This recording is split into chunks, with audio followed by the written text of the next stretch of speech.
We're the Activate Hope side of Hope, Florida, so we are right now trying to get everybody to go to the portal, put in what your issues are. We will start triaging that. We will get people to you. We will be announcing later today the crisis cleanup line being open for cleanup issues. But again, we have people that will help you do that. There's no reason to put yourself in any type of danger. If you're out in the yard, don't cut lines. You're not a resident expert on what is a power line, a cable line, or a fiber optic line. The reason I ask you not to cut those lines is some of our 911 centers across the state run on fiber or cable. If you cut a fiber optic line, you may be cutting communication to a 911 center, even at the residential level. So please, please do not cut lines. We beg you to do that. Beg you not to do that. Make sure you, when you start taking debris to the roadway, again, I know this is going to sound bureaucratic, but it would really help folks like Jared, the DEP, but separate it. If you can separate the vegetation from the white goods, the appliances and the furniture and stuff like that that's coming out of your house, and also separate the household chemicals that may have spilt, like your bleaches and fertilizers and things like that. If you could separate those into 3 distinct piles, it would certainly help the cleanup process as we get in there and start taking care of those issues. Please make sure that your debris does not block any roadways. Please do not do that. If your power lines are down, again, we've already told you do not go and put stuff at the power lines. Hold off on cleaning the debris until the power lines can get the power line companies can get to the power lines. They need to have access to that right away. So just hold off on it just a second. Let the power crews get in there and do what they need to do. Then bring that stuff to the right of way, but do not block the road. Even though the storm has passed, the roads are still dangerous due to flooding, debris, and potential down power lines. Please just do not risk going anywhere that you cannot see what's going on the roadway. I'm going to let Jared talk much more about road and roadway infrastructure. Again, as the governor has already said, Hope Florida is open 24 hours a day. We're going to be announcing crisis cleanup a little bit later today for assistance after the storm. You can also call our state assistance information line. What is the difference there? Hope Florida Crisis Cleanup, I need help. Cell line, the state of assistance information line, I just need information. I need to know which way to go, do this or that. That cell information line, just to get information, 1-800-342-3557. Of course, you could go to the Florida Division of Emergency Management's website at floridadisaster.org, and specifically for the updates, add a /updates so that you get the latest and greatest information. Also, we post all of this information to include our updates on X and Instagram at FLSERT, that's at Florida CERT, and then on Facebook at FDEM, that's at FDEM. Governor and John, Jared, and the entire, and as I close here, thank you, sir, for everything you did into the wee hours of the morning. But the state emergency response team is all of the state agencies that come together. It's nonprofits. It's everybody that you see sitting on that floor behind me, and then extensions to tens of thousands of people out in the field. And last night at 11:30, midnight, they went into action, and as the governor said, saved thousands of lives. And, it's an honor to lead this team through this type of stuff. And I just cannot say thank you enough to the state emergency response team, our partner agencies, our partner nonprofits. They are truly the tip of the spear. So again, thank you to all. All right. Thank you, Governor, for your leadership. Yep. Thank you, Kevin. As you heard from the governor and Kevin, we've had thousands of people working through the night. We've already begun our damage assessments, and we're pushing into the impacted areas in those rural communities to do cut and toss. We started at 3 a.m. clearing the interstate, I-10, I-75. Those crews worked all the way through the night. And as you heard the governor mention, we're happy to say that I-10 and I-75 are both open. Tampa Bay did experience significant storm surge. You heard the governor talk about the causeways and the Skyway Bridge. We have crews, FDOT crews and contractors out there working right now to inspect. Some of the causeways were underwater, so we have to inspect those, make sure they're safe to pass, affect any repairs to damage that might be out there. and also clear the roads of debris. So we currently are out there working. We're going to get those open as soon as possible. In Southwest Florida, we also had a lot of storm surge. All up and down the West Coast, we had a lot of roads underwater. When roads go underwater, it can be very dangerous. If you are out driving around, those roads are still underwater. Please do not drive through water. It can be very dangerous. You don't know what's going on underneath the water. 470 crew members are deployed to perform cut and toss. We've already cleared over 2,000 miles of roadway, and as I mentioned, we're pushing into those impacted areas of Taylor, Levy, Dixie counties, and all through that storm impact zone. And we're going to be removing vegetative debris. There is a lot of vegetative debris. There's a lot of debris in the roads. Trees can be wrapped in power lines. Please do not get out there and start trying to do things on your own if trees are wrapped in power lines. We send our crews out with utility companies to make sure those lines are de-energized so that we can safely remove that debris from the roadway. Our bridge inspectors are out working right now. This is one of our main missions right after the storm passes through, is to inspect all of our bridges, do damage assessments, start any repairs that are needed, and clear those bridges so that people can start to move around again. What's most important is supporting that search and rescue life safety mission, which is why we're allowing emergency vehicles to drive over Skyway right now. But there is debris even along those causeways, and so we still have a lot of work to do. We're assessing traffic signals right now. We have generators, and we are actively deploying those for traffic signals that are out. If you come up to an intersection and a traffic signal's out, please treat that like a four-way stop. Be very mindful that there could be traffic coming from every direction. For traffic info and road closures, please use fl511.com.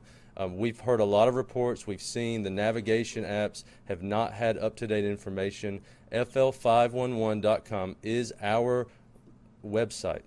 We are actively updating that minute by minute with our regional traffic management centers. We have 10 across the state.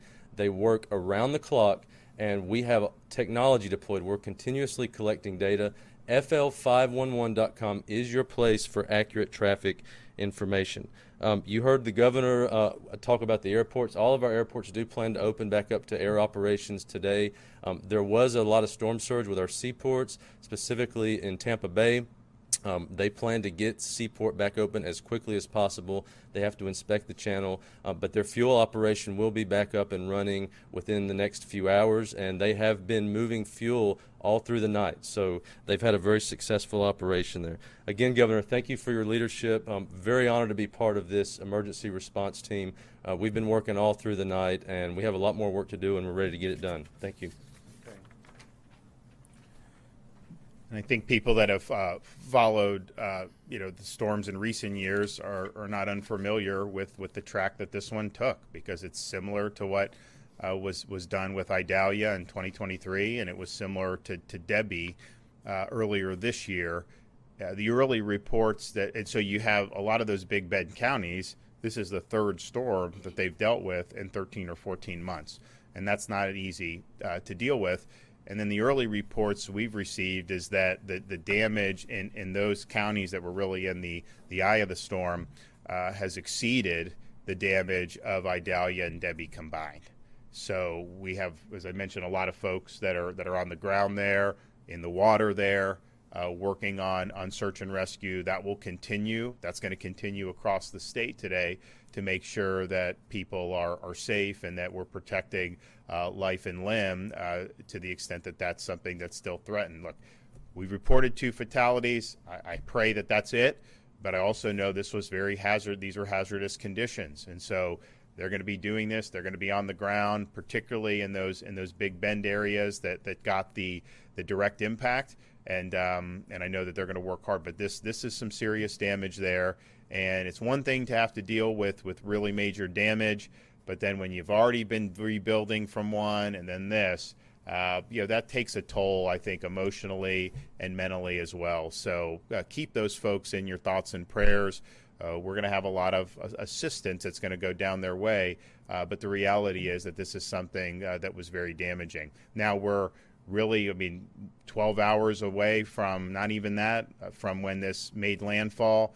There have been people that have been working really this whole time on these operations. Those operations are going to continue, as Kevin said. We'll be doing more things for stabilization, but we will definitely be focused on making sure everyone's safe, making sure that the roads and the bridges are open, people can get around, and then make sure the power is restored and other services are restored. And we expect to see a lot of progress on that very soon. Okay, yep. Governor, I know you mentioned the 2 fatalities, and you hope that that number doesn't grow, as we all do, but does it give you any hope that, at least in these initial moments, it is only 2 at the moment? I mentioned all the rescue operations that were done, somebody had called in, mostly probably 911, and folks go, whether it was local, state, or a combination, and the folks that called were found and were safe and were brought to safety. That is different than, say, Hurricane Ian, where you had some folks that didn't, a lot of people that stayed behind, didn't evacuate, and then you had monster surge, and it was this type of thing where they just couldn't survive it. And so you had, unfortunately, a lot of those missions were going, and the people had passed away. So we didn't have that so far. Not saying it can't happen. Not saying when you get into Keaton Beach and some of these areas that you won't see that. It's possible. But I was just glad to hear that these rescue missions have been successful. And these were not easy missions all the time, because you're trudging through some hazardous stuff.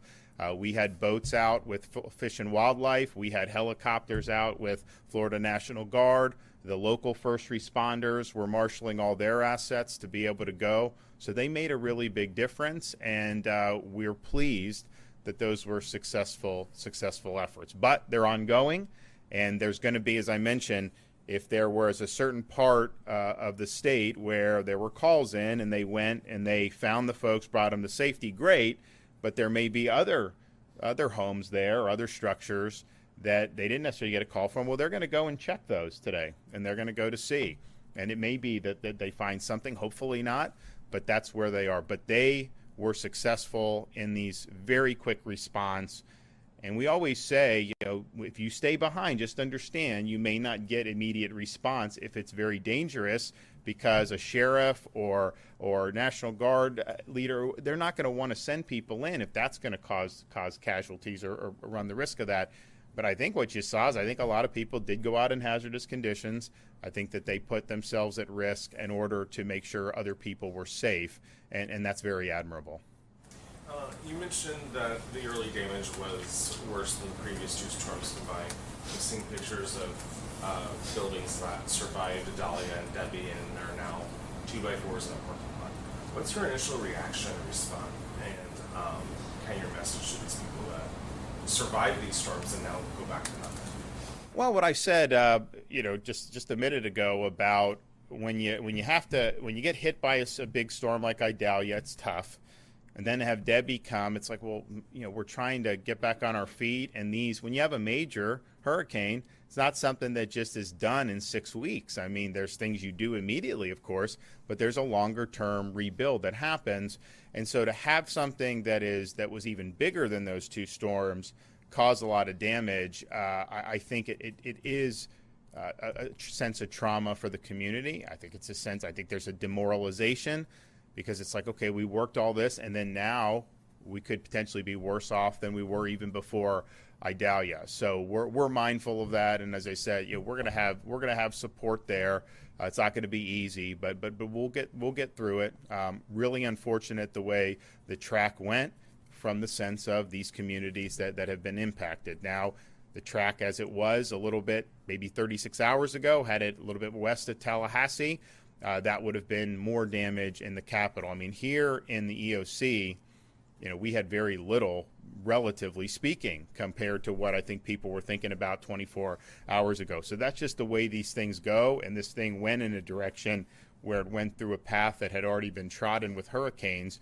It caused damage in the past, and now this is causing even more damage. So it's tough.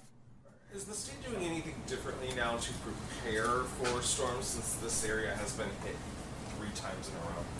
Well, I think every time, so our preparations are always, I think that they've improved every time. I think we've had great prep. I think people have acknowledged that. But everything we've done is like, okay, we had a storm.